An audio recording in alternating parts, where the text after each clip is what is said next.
Sky Gold, elegance of beauty. Najeeb കാന്തൂർ MLA നേരത്തെ മുസ്ലിം youth ലീഗിന്റെ സംസ്ഥാന ഭാരവാഹിക്കായിരുന്നു. അപ്പോൾ ഈ ആദ്യം മുൻ മുഖ്യമന്ത്രിയുടെ മകളെ അന്വേഷിച്ച് ED വന്നപ്പോൾ വലിയ രീതിയിൽ പ്രതിഷേധം ഉണ്ടായിരുന്ന കുറെ പ്രവർത്തകരൊക്കെ ജയിലിൽ പോയി. അന്വേഷണം നടക്കുന്നു. ഇപ്പോൾ വീണ്ടും ED വരുന്നു. വെള്ളിയാഴ്ച അന്വേഷണത്തിന് ഹാജരാകാൻ പറയുന്നു. ഇപ്പോൾ ഏകദേശം പ്രതിഷേധമൊന്നുമില്ല. അപ്പോൾ ഇങ്ങനെ ഇടതുപക്ഷ പ്രവർത്തകരോടും മറ്റുള്ളവരോടൊക്കെ ഇങ്ങനെ ചോദിച്ചപ്പോൾ അവരൊക്കെ മൗനം പാലിച്ചു. ഏതായാലും താങ്കളുടെ അഭിപ്രായത്തിൽ ഇപ്പോൾ പ്രതിഷേധമില്ല, അപ്പോൾ പ്രതിഷേധം ഉണ്ടായി, എന്തായിരിക്കും ഇങ്ങനെ എല്ലാം എന്താ പറയാ ആറി ഊറിപ്പോയതായിരിക്കും? അല്ല, ഇതില് വളരെ വ്യക്തിപരമായിട്ടുള്ള ഒരു കേസാണല്ലോ ഇത്. മുൻ മുഖ്യമന്ത്രിയുടെ മകൾ ഉൾപ്പെട്ട ഒരു കേസ് നമ്മുടെ നാട്ടിലെ അന്വേഷണ ഏജൻസി വരുമ്പോൾ യഥാർത്ഥത്തിൽ മടിയിൽ കനമൊന്നുമില്ല എന്ന് നിരന്തരം പറഞ്ഞുകൊണ്ടിരിക്കുന്ന മുൻ മുഖ്യമന്ത്രിയും ഇപ്പോഴത്തെ പ്രതിപക്ഷ നേതാവുമായ ശ്രീ പിണറായി വിജയൻ ഇതിൽ വളരെ തുറന്ന സമീപനമായിരുന്നു സ്വീകരിക്കേണ്ടിയിരുന്നതെന്നാണ് എൻ്റെ അഭിപ്രായം. അദ്ദേഹത്തിനും അദ്ദേഹത്തിൻ്റെ മകൾക്കും ഒന്നും ഭയപ്പെടാൻ ഇല്ലാത്ത ഒരു കേസായിരുന്നെങ്കിൽ ഇത്തരത്തിലുള്ള ഒരു വലിയ രാഷ്ട്രീയ നാടകങ്ങൾ നടത്തി നമ്മുടെ നാട്ടിലെ തെരുവുകളിൽ വളരെ പ്രകടമായ അക്രമം തന്നെ നടത്തി EDക്കെതിരായിട്ടുള്ള കയ്യേറ്റങ്ങൾ നടന്നു. ഞാൻ ഒരിക്കലും EDയെ സപ്പോർട്ട് ചെയ്യുന്ന ഒരാളല്ല. ED ഒരു പൊളിറ്റിക്കൽ ടൂളാണ് എന്ന് 100% വിശ്വസിക്കുന്ന ഒരാളാണ്. ED ഇന്ത്യ ഒന്നാകെ നടത്തുന്ന രാഷ്ട്രീയ പകപോക്കൽ തന്നെയാണ് അതിൻ്റെ ഏറ്റവും പ്രധാന അജണ്ട എന്ന് പറയുന്നത്. അപ്പൊ അത്തരം ഒരു പകപോക്കലാണ് CPM-നെതിരെ നടക്കുന്നതെങ്കിൽ അതൊരിക്കലും നേരിടേണ്ട രീതി ഇതായിരുന്നില്ല. ഇതുകൊണ്ട് ഒരു കാര്യം ആളുകൾക്ക് കൂടുതൽ സംശയമായി, ഇതിന്റെ പിറകിൽ ഒളിച്ചു വെക്കാൻ പലതും ഉണ്ട് എന്ന രീതിയിലേക്ക് ആളുകൾ ചിന്തിക്കുന്ന ഒരു സാഹചര്യം ഉണ്ടായി.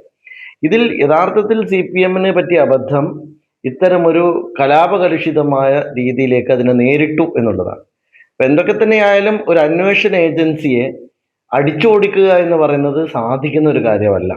അപ്പൊ അത് കൃത്യമായും നിയമപരമായും നാട്ടിലെ ഒരു നിയമവ്യവസ്ഥയെ മാനിച്ചുകൊണ്ട് തന്നെ അതിന് ലീഗൽ ഫൈറ്റ് ആയിരുന്നു വേണ്ടിയിരുന്നത്. അത് സ്ട്രീറ്റ് ഫൈറ്റ് ആക്കി മാറ്റി അതിനെ തെറ്റ് തിരുത്തുകയാണ് ഇപ്പോൾ CPM നേതാക്കൾ. അതുകൊണ്ടാണ് ശൈലജ ടീച്ചറും അതുപോലെ തന്നെ പാലക്കാട് പിന്നെ കൃഷ്ണദാസും ഒക്കെ പത്രസമ്മേളനം നടത്തി എന്ന് പറയേണ്ടി വന്നത്. ഇത്തരത്തിൽ ഉള്ള ഒരു നീക്കത്തെയും ഞങ്ങൾ പ്രോത്സാഹിപ്പിക്കില്ല എന്ന് പറയേണ്ടി വന്നു. ഏതായാലും ഈ അടിയിൽ കുടുങ്ങിയ ആളുകളൊക്കെ വീണ്ടും ജയിലിലേക്ക് പോവുകയും അവരുടെ പ്രയാസവും ജീവിതമൊക്കെ ഇനി ബുദ്ധിമുട്ടിലാവുകയും ചെയ്യാണ്. അപ്പൊ ഇക്കാര്യത്തിൽ വളരെ കൃത്യമായി രാഹുൽ ഗാന്ധിയെ മാതൃകയാക്കാവുന്നതാണ്. കാരണം ED അന്വേഷണം വന്നു, അദ്ദേഹത്തിനെതിരെ വളരെ ദീർഘസമയം മണിക്കൂറുകൾ അദ്ദേഹം ചോദ്യം ചെയ്യലിൽ ഇരുന്നു കൊടുത്തു. അദ്ദേഹത്തിനെതിരായിട്ട് പൊളിറ്റിക്കൽ ഒരു വേട്ട തന്നെയായിരുന്നു നടന്നതെന്ന് നമുക്കറിയാം. മുൻ മുഖ്യമന്ത്രിയുടെ മകൾക്കെതിരെ നടന്നതും പൊളിറ്റിക്കൽ വേട്ടയാണെങ്കിൽ ആ നിലയിൽ തന്നെ അത് പാർട്ടി കാണട്ടെ, പാർട്ടി അതിനെ നിയമപരമായി നേരിടട്ടെ.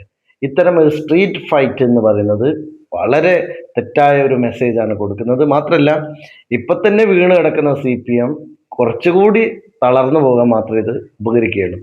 ഇനി ആളുകൾ CPM-ൽ നിന്ന് പ്രതീക്ഷിക്കുന്നത് വളരെ നല്ലൊരു ക്രിയേറ്റീവായിട്ടുള്ള ഒരു നല്ല പ്രതിപക്ഷമായി അവർ ഉണരുക എന്നുള്ളതാണ്. കേരളത്തിലെ ഭരണകക്ഷി എന്ന നിലയിൽ ഞങ്ങൾ അധികാരത്തിലേക്ക് വന്നിരിക്കുന്നു. അധികാരത്തിൽ നിൽക്കുന്ന ഏതൊരു ഭരണകക്ഷിയെയും തിരുത്തുന്ന, വളരെ കൃത്യമായി തെറ്റുകൾ ചൂണ്ടിക്കാണിക്കുന്ന ഒരു പ്രതിപക്ഷമാകാൻ അവർക്ക് സാധിക്കണം. പക്ഷെ അവർക്ക് ഇന്ന് അതും സാധിക്കാത്ത വിധം ലജ്ജാകരമായ ഒരു ദൗർബല്യത്തിലേക്ക് അവർ മാറിപ്പോയിരിക്കുന്നു എന്നുള്ളത് യാഥാർത്ഥ്യമാണ്.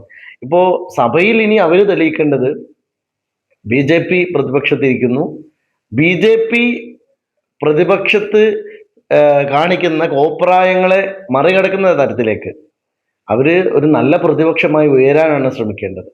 അപ്പോൾ BJPക്ക് കേരളത്തിൽ വളക്കൂറില്ല എന്ന് തെളിയിക്കാൻ നമ്മൾ ഒരുമിച്ച് തന്നെ മുന്നോട്ട് പോകണം. CPM-നെ സംബന്ധിച്ചിടത്തോളം ഞങ്ങളുടെ രാഷ്ട്രീയ എതിരാളികൾ മാത്രമാണ്, അവർ അന്ധമായ ശത്രുക്കളല്ല. ഒരിക്കലും CPM-നെ അങ്ങനെ ഒരു സമ്പൂർണമായ രാഷ്ട്രീയ ശത്രുപക്ഷത്തെ ഞങ്ങൾ നിർത്തുന്നേയില്ല. മുസ്ലിം ലീഗ് ഒരിക്കലും നിർത്തുന്നില്ല. അതേ സമയത്ത് ഞങ്ങളുടെ രാഷ്ട്രീയ എതിരാളികളാണ്.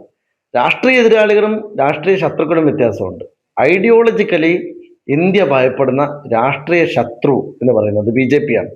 BJPക്കെതിരെ വിട്ടുവീഴ്ചയില്ലാതെ പോരാടാൻ തീർച്ചയായും ഞങ്ങൾ മുമ്പിലുണ്ടാകും. CPM-ഉം അതിന് കൂടെ ഉണ്ടാവട്ടെ. ഏതായാലും CPM-ന്റെ മണ്ണിലാണ് ഇപ്പോൾ BJP കിളച്ചുകൊണ്ടിരിക്കുന്നത് എന്നത് അവരാണ് മനസ്സിലാക്കേണ്ടത്.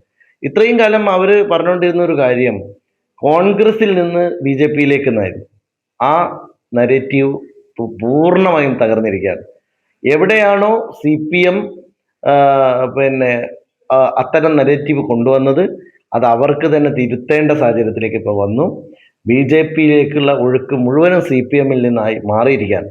അതിനെ പ്രതിരോധിക്കാനുള്ള രാഷ്ട്രീയ പ്രവർത്തനമാണ് ഇനി CPM ചെയ്യേണ്ടത്. അവർ ഇതുവരെ ചെയ്തു വരുന്ന ഒരു കാര്യത്തിൽ ഏറ്റവും പ്രകടമായ കാര്യം, ഇത്ര വലിയൊരു തോൽവി ഉണ്ടായിട്ടും ഇത്ര വലിയൊരു പരാജയം നേരിട്ടിട്ടും അവർക്ക് പിണറായി വിജയന് തെറ്റുപറ്റിയിട്ടില്ല എന്നാണ് അവർ കരുതുന്നതെങ്കിൽ ആ പാർട്ടി ഇനി അതിജീവിക്കുമോ എന്ന കാര്യത്തിൽ പോലും സംശയിക്കേണ്ടിയിരിക്കും.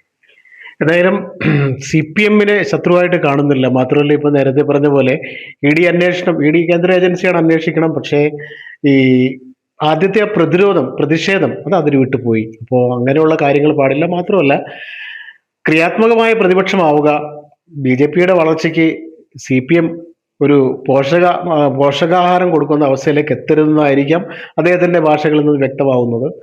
എല്ലാം ക്രിയാത്മക പ്രതിപക്ഷമാവുന്ന കൂട്ടത്തിൽ പ്രതിഷേധമൊക്കെ ജനങ്ങൾക്ക് ഉപകാരപ്പെടുന്നതാവട്ടെ എന്നും ആശംസിക്കുകയാണ്. One news, Jabbar Venad. സന്തോഷങ്ങളും വിഷമങ്ങളും ജീവിതത്തിന്റെ ഒരു ഭാഗമാണ്, പ്രത്യേകിച്ചും വിചാരിക്കാത്ത നേരത്തുള്ള സാമ്പത്തിക ആവശ്യങ്ങൾ.